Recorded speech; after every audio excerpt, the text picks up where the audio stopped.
Hey folks, Dr. Rob Jones here, heydrrob.com. If you watched the previous video, we talked about extension intolerant pain, okay? The pain in your lower back from extending too much. Swimmers, divers, gymnasts, dancers. If you're older, you have stenosis, pain walking that gets better when you sit, pain that gets better when you flex, okay? So if you want to get rid of that and learn how to really get a nice neutral core contraction, keeping your spine still using your glutes, watch my previous video. This is about stretching to help you with full extension intolerance. So typically people with extension intolerance can be in this lower cross syndrome, which is this, okay? Tightness through the psoas, tightness through the lumbar erectors, the paraspinal muscles, the QLs, some inhibition with the glutes, and then some tightness in the hamstrings. So really, again, to get your glutes firing, go ahead and watch my previous video. This is just how to stretch to kind of get out of that tight factor, okay?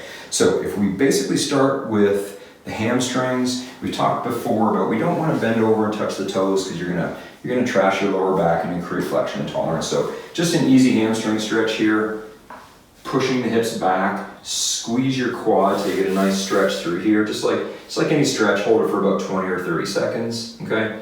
If you want to get down and work into your glutes and you're fairly flexible, you can do what we call a pigeon stretch, where I'm going to take this back, bring this here, and then what you're going to do is feed this back leg backwards, feeling a nice stretch through here, walking your hands towards that side a little bit, not dropping down, but just staying neutral, okay?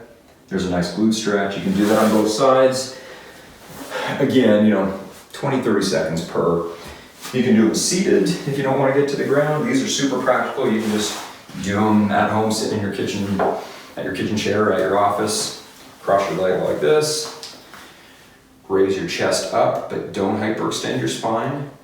Raise this bottom heel upwards, so you're levering this. We don't want to push down here. If you push down here, you're going to lever the femoral head up and you can cause some capsular impingement in your hip joint.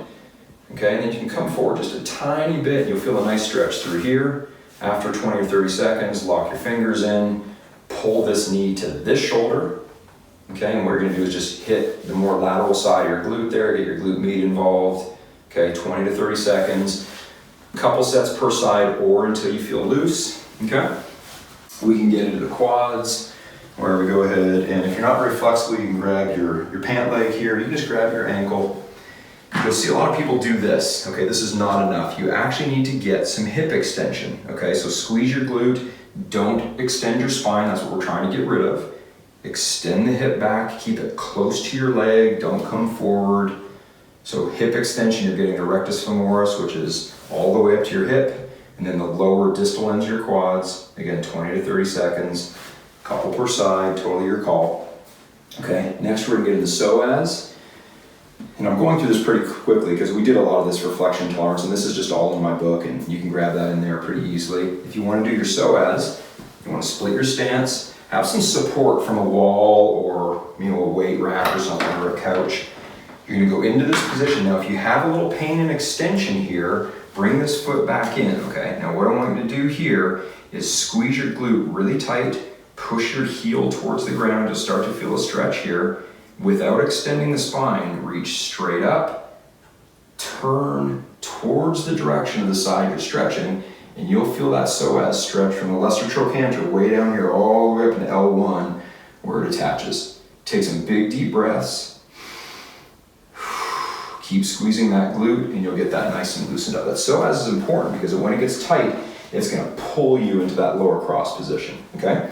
Now, if we want to get up a little higher and get into the paraspinals and the QLs, the QL muscle runs from the ilium here to the 12th rib. When it gets tight, it will pull you this way on one side. When both sides are tight, it will pull you into that lower cross. So a great way to do that is to grab a stable structure. You can grab a door jamb. This leg is going to come back. You're going to push your heel towards the ground, gripping tight here, and then you're just going to push your hip back in that direction, and you'll get a nice stretch all the way from your ilium, all the way through your rib cage. If you have a tight lat, you'll feel it in your lat, and if you have a tight rotator cuff and shoulder, you'll feel it in through your shoulder. Take some big deep breaths. Okay, you can do the same thing on the other side. Left foot is going to be back for a left side stretch as your left hand is holding. Push the heel towards the ground, Make sure your grip is good here. Pull your ilium away that way or your hip that way. And again, you'll feel it from ilium at the attachment, through the QL, through the 12th rib, through the ribs and lats, through the rotator cuff, and even into the back of your shoulder if you're tight. Take some deep breaths. Again, like any stretch, 20 to 30 seconds. Okay? That will help you get all nice and limbered up, so when you get into neutral, you have the ability to get into neutral and your body won't default to that hyperextended position. And then the last thing, just do a little bit of cat camel. Okay, I like to finish with this because basically what it does is it loosens up the joints. It actually creates what we call nerve flossing, where the nerves actually move through those little holes. And then of course it stretches the muscles. Now if you have extension intolerance like we're talking about, you don't want to go down too far. So it's just up and down just like this, just until you feel like it loosens up. It can be 10 reps, it can be 20. If you feel loose after 8, that's probably all you need to do. So there you go, those are some good stretches for that extension intolerant back. If you do those combined with the extension intolerant protocols, you should get feeling a lot better. So again, go ahead and like this and subscribe so you get the latest information.